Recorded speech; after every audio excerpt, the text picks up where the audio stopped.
So before I begin with this, I want to say something directly to you. If you have ever led from a place that felt heavier than it should or faster than your life could actually hold, you're not alone.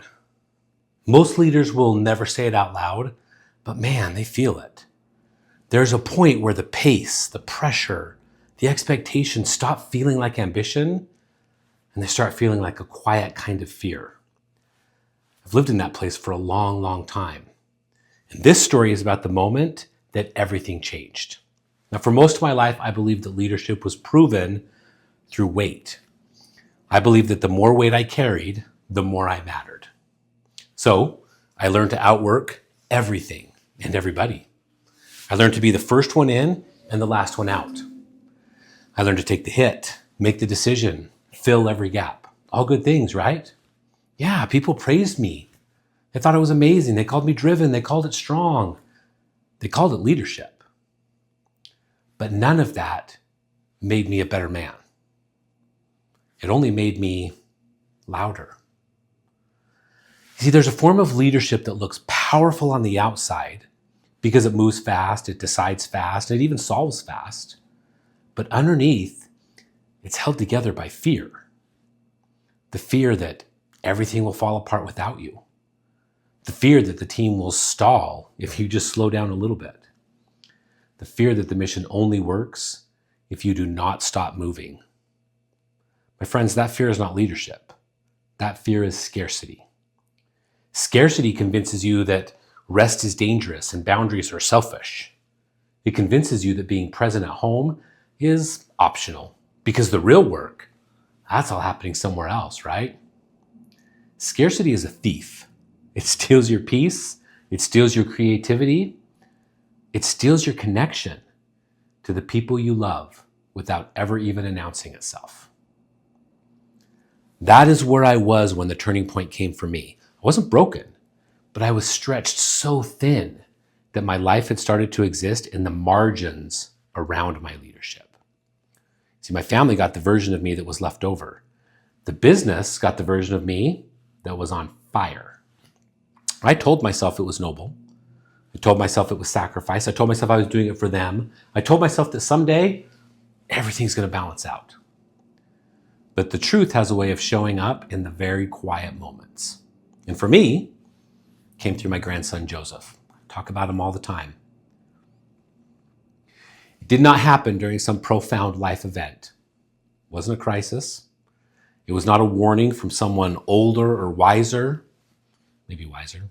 It was a boy who did not speak, but understood presence better than any adult that I've ever met. I sat with him one day and something inside me slowed down. Not because I wanted it to. There was a lot of stuff.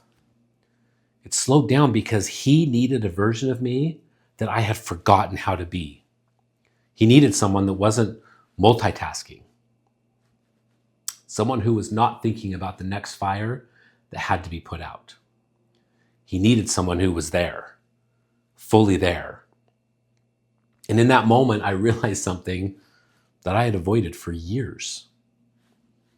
I was leading from scarcity. I was designing systems that required my exhaustion in order to function. And I was building a life that celebrated my performance, but was quietly costing my family.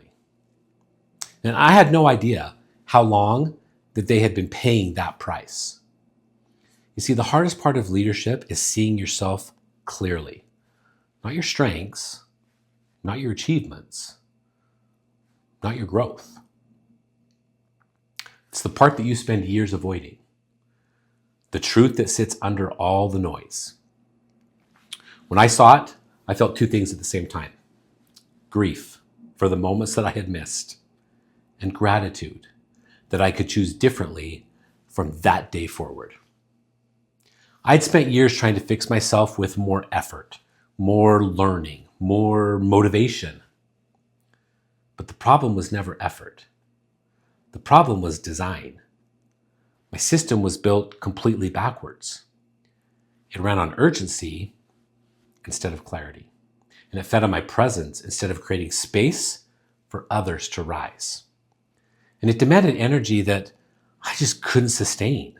And then I wrapped that all up and called it leadership. So I made the choice that day with Joseph, a real choice. Not the kind you say in a journal or write down in a mission statement. It's the kind that shows up in your calendar, in your conversations, in your decisions, and your pace. I chose intention.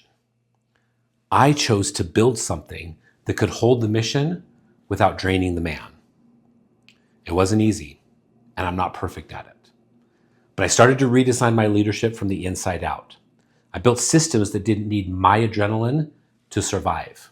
And then I created rhythms that protected my life instead of consuming it. I stopped measuring my value by how much weight I could carry, and I started measuring it by how much strength I created in others. Surprising thing about all this, I didn't lose momentum. In fact, everything gained momentum. We're moving faster now than we ever have. When you stop leading from scarcity, clarity rises. Decisions come easier, and the mission becomes cleaner. People around you step forward instead of stepping back, and the pressure lifts and the purpose sharpens.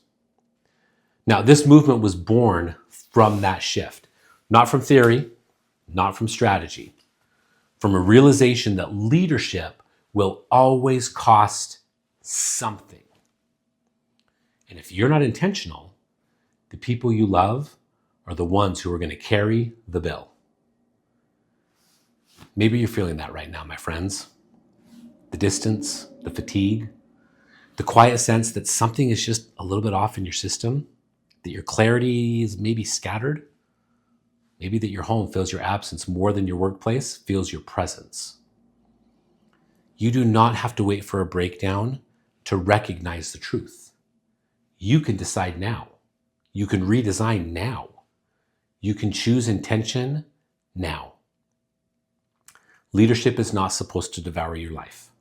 It's supposed to strengthen it. Your team does not need you to be exhausted. Your family does not need you to be distant. Your mission does not need you on fire. It needs you whole, present, anchored, designed. If this resonates with you, then you already know why this movement exists. It exists because there are leaders everywhere who are carrying more weight than they should, and they're calling it just normal day-to-day business. It exists because the world does not need louder leaders. It needs leaders who build with intention. It exists because you were never meant to rise alone. You rise when the system rises with you.